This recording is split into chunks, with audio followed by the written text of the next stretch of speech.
High guys, welcome back to my channel. আশা কৰোঁ সকলোৱে ভালে আছে।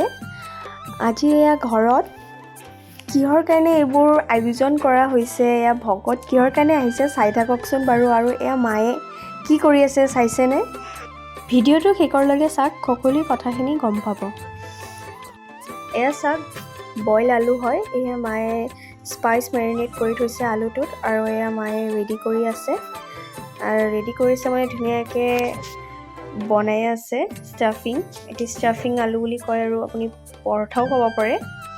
আৰু এয়া চব্জি পাচলি কাটাৰ মাজতে ভকত আহি পালে। ধুনীয়াকৈ ভকতৰ চৰণ ধুৱাই মেলি লৈ অনা হৈছে। আৰু এয়া ফল প্ৰসাদ কাটি আছে, প্ৰসাদৰ যোগাৰ কৰি আছে। ফল মূল কটা হোৱাৰ পিছত এতিয়া শৰাইখন ধুনীয়াকৈ পাতি লৈছে। তাৰপিছত এতিয়া ভকতক জলযোগ আগবঢ়াইছে।